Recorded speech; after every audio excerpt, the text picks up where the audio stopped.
Et donc on se retrouve pour la quatrième partie. Attachez vos ceintures. On démarre en désactivant notre border. Ok, on va créer un contrôleur. Ici, je vais rajouter dans le délai utilisateur, je vais rajouter un slider. Je pourrais l'appeler pourcentage. Voilà. Et puis ici, pourquoi mettre pourcentage? Je vais mettre début, F1. Qu'est-ce que je ferais faire? Alors, je vais laisser ça en pourcentage. Comme ça, je pourrais l'animer manuellement. De 0 à 100, ok. Ouais, juste ça, ok. Dessus, je vais rajouter un X-Resource. Et puis, je vais prendre mon objet. Sur mon objet, je vais glisser son pourcentage ici, ok. Alors, une fois que j'ai fait ça, je vais ici créer un cloneur. Donc, je vais cloner mes objets là. Donc, là, c'est le first et là, c'est le second. Ils seront dans un objet neutre. Dans un objet neutre. Donc, déjà, ça ici, je vais mettre ça dans un objet fracture. Ces trois ici, je vais mettre ça dans un objet fracture. L'objet fracture, vous trouvez ça là. Ici, je vais appeler ça one et je glisse ici dans l'instance 2. Et puis, je mets ça dans un objet neutre que je pourrais appeler logo. Cet objet neutre serait dans un cloneur. Un cloneur qui va cloner dans du radial.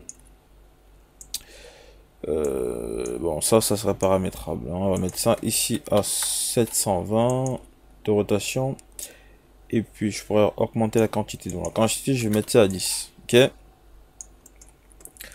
Alors, mon cloneur. Je vais glisser mon cloneur dans mon X-Resource. Et puis, je vais prendre ici sa valeur. Angle final, je vais mettre ça ici. Et je pourrais ici ajouter un cartographique d'intervalle.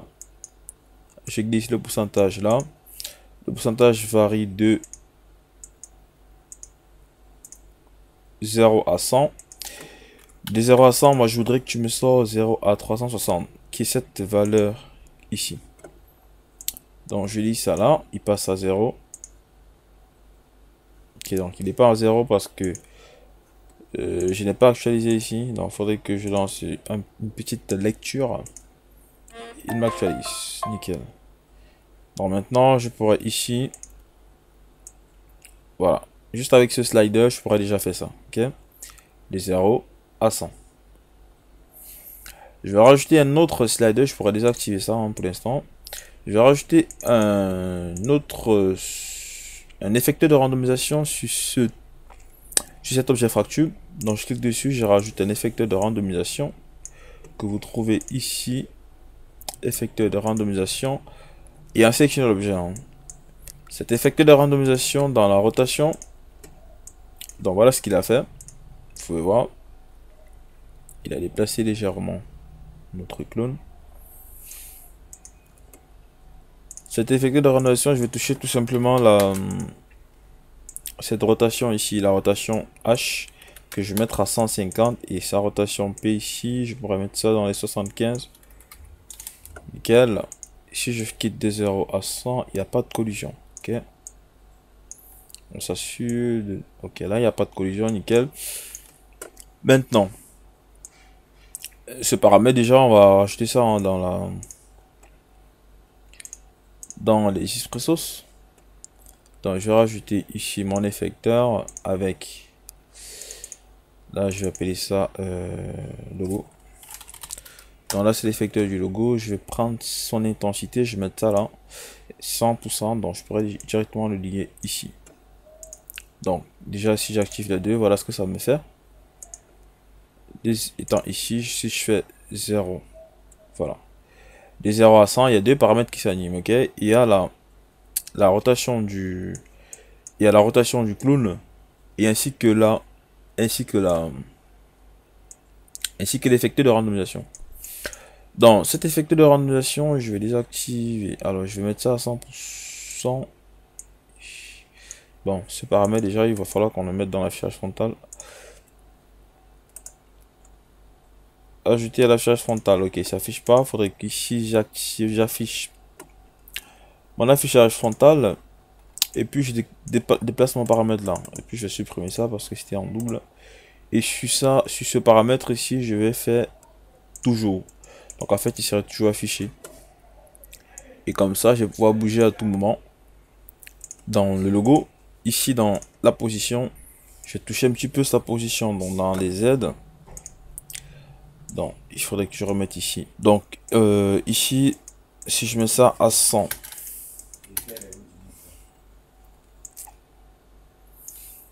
Que je bouge le paramètre ici, on peut voir, il bouge dans la profondeur et dans la rotation. Ok. Donc en bougeant ce paramètre ici, on a le logo qui s'anime automatiquement. Alors on va mettre une autre option dans la position X ici de notre logo. Donc ici je vais déplacer dans le logo, ok, non, le 1 et le 2. Donc ici je vais glisser la position X et là je glisse la position X. Je vais dupliquer mon cartographique intervalle. Ici je vais mettre un personnalisé là, personnalisé de 0 à 100. Non pardon, ici c'est pourcentage, hein. De 0 à 100 tu me fais, alors il me fait combien? 0,12. Je vais détacher ça, ou plutôt créer une autre vue ici. Dans cette vue, alors il disparaît pas.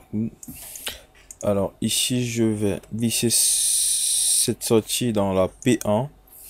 Donc si je fais 0 à 100, qu'est-ce qui se passe? Alors je vais désactiver l'effecteur de randomisation et je fais 0 à 100. Voilà, là il se décale légèrement, vous voyez, de 0 à 100 il se décale plutôt du sens contraire. Donc moi ici j'aurai une valeur par exemple de moins 50 pour plutôt essayer de décaler. Donc genre quand c'est à 0 c'est bon, mais quand j'avance ça se décale, ok. Ouais, c'est ça. Voilà, et je sortis une valeur contraire, donc genre à 50 pour cette deuxième forme. Qu'est-ce que ça me fait? Nickel. Donc en appliquant ça, ça me fait, en tout cas il va se déplacer avec l'effecteur de randomisation que je vais rajouter maintenant sur tout le clone, hein. Parce que là vous remarquez qu'il y a des collisions. Donc pour ça ici je rajoute un autre effecteur de randomisation sur mon clone. Cet effecteur je vais donner tout simplement une position Z à peu près de 3000 avec ici 200 et 200. Et puis je vais connecter donc cet effecteur cloneur, effecteur de randomisation cloneur. Donc je vais glisser logo ici en appuyant sur CTRL et puis je glisse mon cloneur là et là j'aurai juste à déplacer le contrôleur ici et donc ça me fait ça, ouais, avec tout simplement un curseur. Je peux comme ça jouer avec la profondeur, la rotation et la randomisation ici du premier effecteur ici, logo. Alors ce qu'on pourrait déjà faire c'est désactiver le cloneur et les deux cloneurs pour jouer un petit peu ici. Alors donc au niveau de sa profondeur, alors là je sais pas si c'est top. Donc ici je vais mettre ça dans les 750 dans la profondeur. Voilà, je la trouve un petit peu plate. Voilà, 50%, nickel. Et là je crée un clone Le clone il fait une rotation avec un clone. Ici, je rapplique mon effet logo. Voilà ce que ça nous donne. Et ce que je pourrais faire avec ça, c'est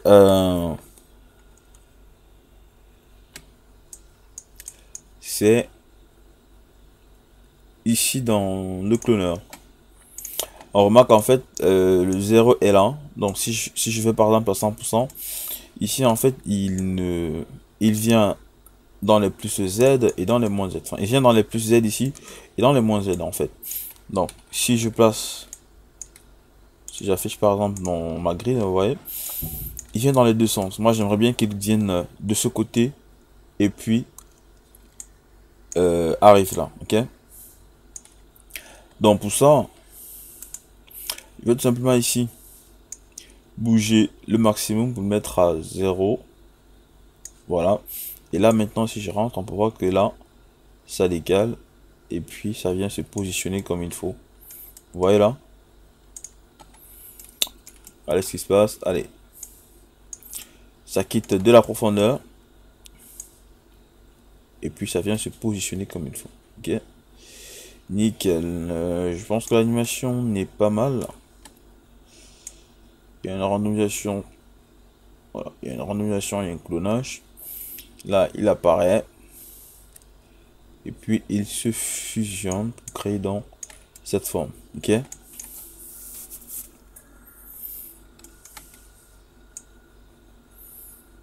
qui est pas mal là.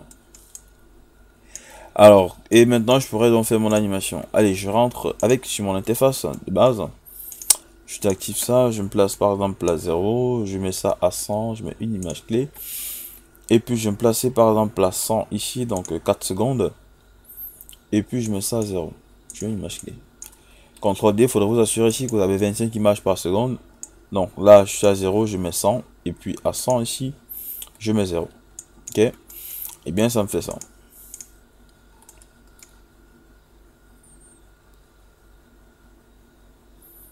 Nickel. Je pourrais décider de lisser ce point ici.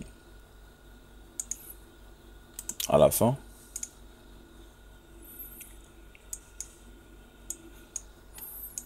Je clique là, j'appuie sur H.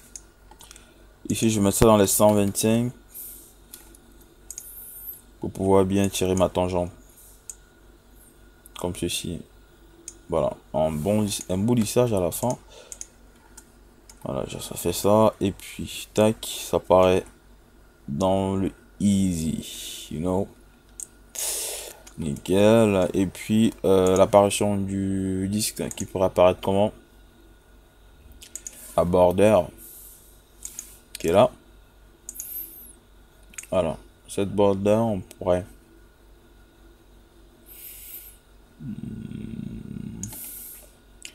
Eh bien, si par exemple...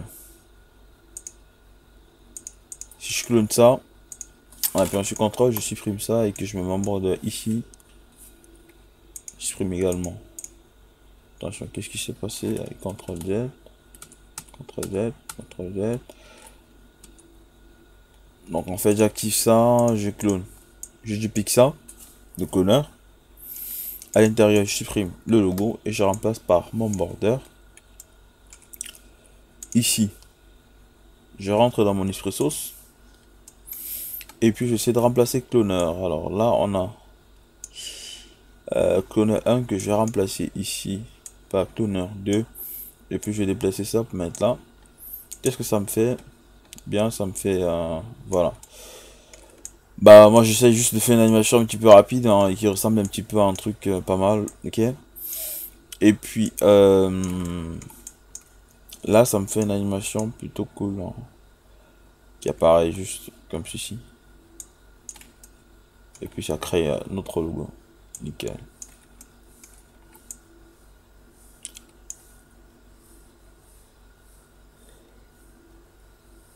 Ouais.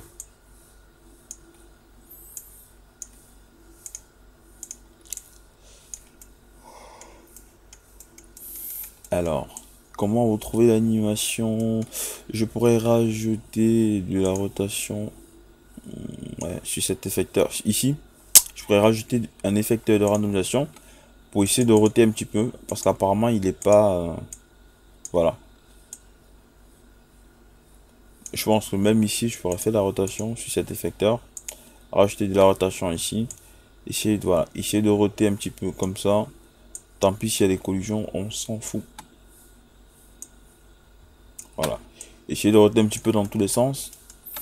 Et puis maintenant j'aurai une animation un petit peu plus cool, ok. Voilà, et puis qui apparaît, tac. Je désactive mon disque ici qui ne sert plus à rien. Et maintenant, je crois qu'on pourrait créer une caméra très rapide. Alors, une caméra par exemple qui est comme ça, à 25 de distance focale. Caméra qui est comme ça par exemple. Une image clé, je mets à 35 ici. Et puis j'essaye de centrer un petit peu ça avec une rotation, je sais pas moi. À peu près comme ça, voilà. Puis je mets une image clé, voilà ce qui se passe. Voilà, ça rote un petit peu comme ça. Et puis je crée une autre caméra.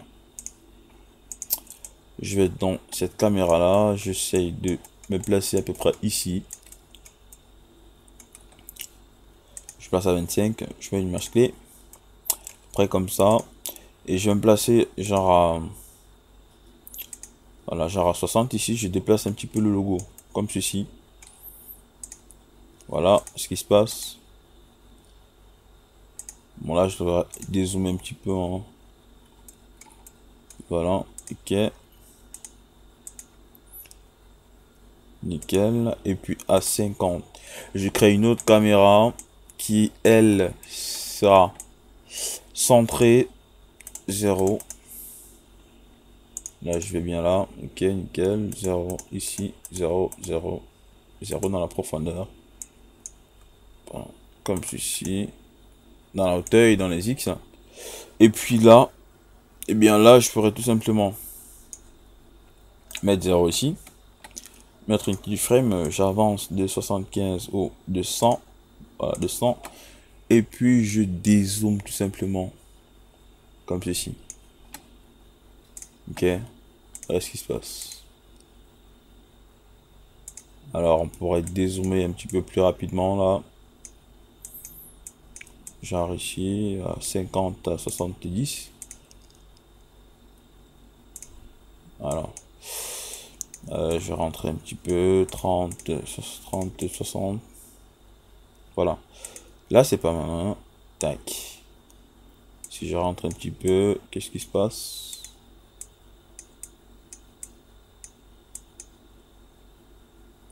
Nickel. On peut bien voir que ça passe. La caméra passe au centre. Voilà. Notre animation et puis ça forme notre logo. Ok. Ça ici. Attention. Ah ouais, là c'est pas encore le top. Alors, ce qu'on pourrait faire, c'est qu'ici, je pourrais rester en zoom un petit peu comme ça. Ok. Je mets une image clé, sachant que là en fait, il va rentrer doucement et puis me donner cette forme. Pendant qu'il me donne cette forme, là je pourrais encore rezoomer un petit peu, voilà, genre comme ceci. Je remets play. Comme ça, pendant qu'il me redonne cette forme, je fais un petit dézoom jusqu'à 75. Voilà, à peu près comme ceci. Et puis je pourrais m'arrêter là à 75, 175. Nickel. Ok. Donc je rentre au début et puis là j'ai mon dézoom. En fait mon dézoom il passe vraiment au centre. Alors ce qu'on pourrait faire, c'est déplacer ça à partir d'ici par exemple. Donc genre je crée un objet neutre qui est à 0, 0. Je déplace ma caméra à l'intérieur de mon objet neutre. Je pourrais même lui faire une rotation. Genre je me place ici, je fais une rotation. Par exemple avec ça. Je mets une image clé là. Je vais également bouger ceci et ça. Donc je pourrais également mettre une image clé ici. Et puis je rentre à ce niveau ici où il y a de la collision. Avant même la collision, je pourrais décaler un petit peu comme ceci. Je vais plutôt décaler vers le haut et puis décaler comme ceci pour cibler plutôt cette zone pour éviter la collision. Ah, là j'ai oublié la rotation, donc on va roter un petit peu, nickel. Je vais pas trop roter, hein, je vais mettre juste 90 degrés. Tac, et puis là, tac. Qu'est-ce que ça nous donne? On dézoome. Alors, je vais plutôt mettre 90 degrés. Moins 90 degrés, pardon. Il me rote dans l'autre sens. Et puis ça, je vais rentrer cette valeur dans les vents. J'arrive à dézoomer en venant de ce trou. Je vais mettre ça à 30 en venant d'ici. Alors là, j'aime pas. Bon, qu'est-ce qu'il faudrait bouger? Il faudrait bouger ça. Ok. Genre 1, c'est ça? Et alors, si je mets ça à 0, qu'est-ce qui se passe? Allez, zoom. Tac, nickel. Pas vraiment nickel. Alors, je vais mettre ça à CTRL Z. Ok, je vais mettre ça dans les 10. Tac.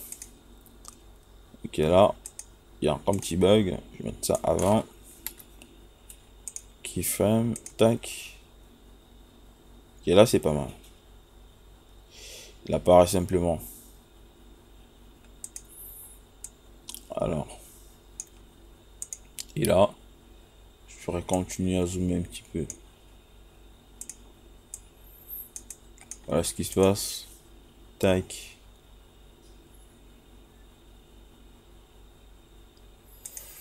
Alors là, il y a un petit problème. Je vais mettre ça ici à 250.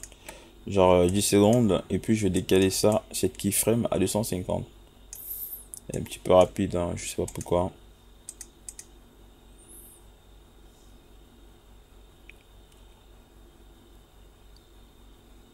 Voilà. Et puis là, c'est nickel. Alors ici, les clones, je vais passer ça en instance de rendu pour avoir une vitesse assez rapide au niveau du rendu et de la prévisualisation. Vous voyez que là maintenant c'est beaucoup plus rapide.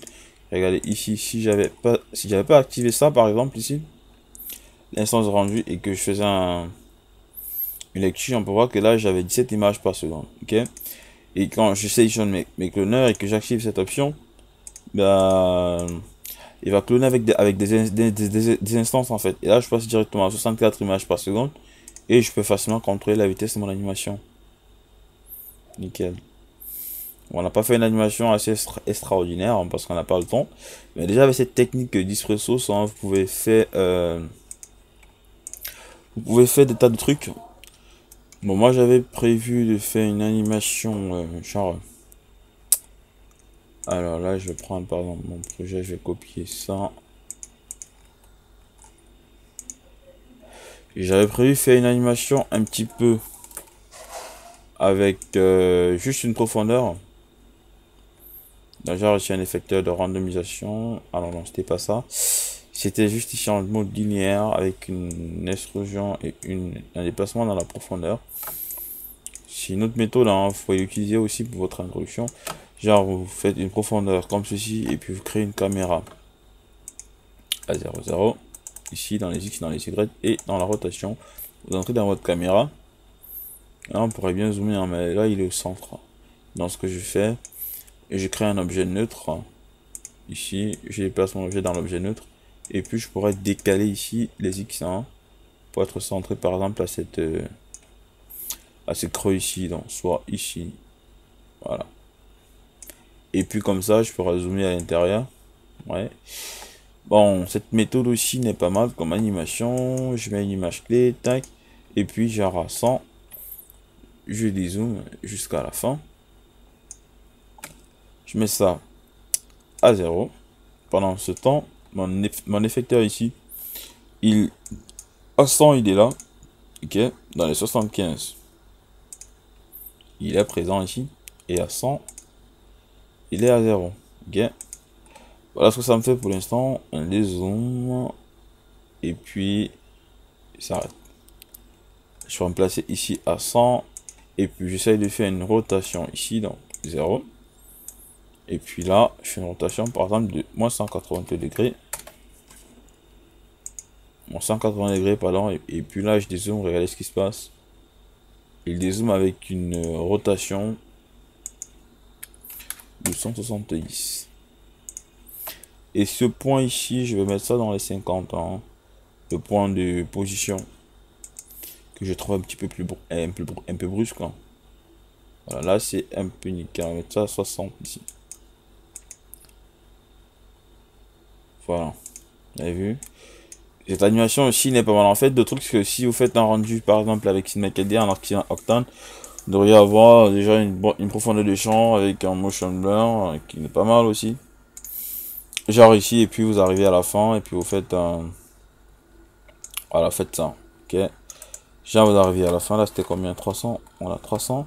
Vous arrivez ici, genre ici à 75, vous mettez, ou même à 50 ici, vous mettez une image clé. Et puis à 125, vous mettez 0. Ok. Voilà ce qui se passe. Il dézoome et là, voilà. Il se ferme.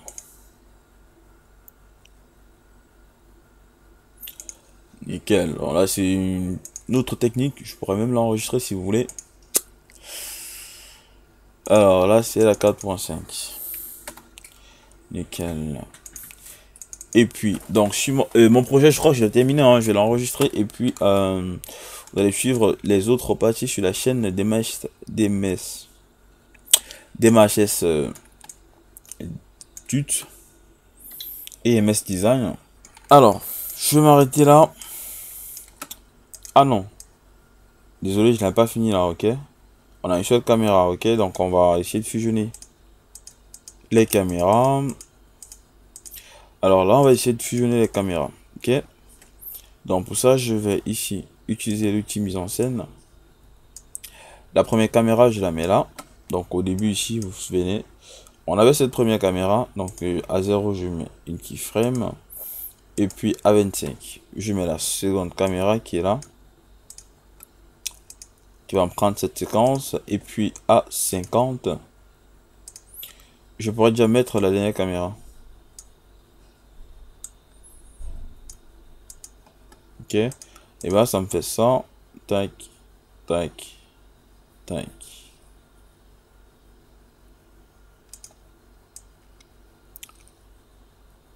Et puis on pourrait même s'arrêter dans les 170, hein.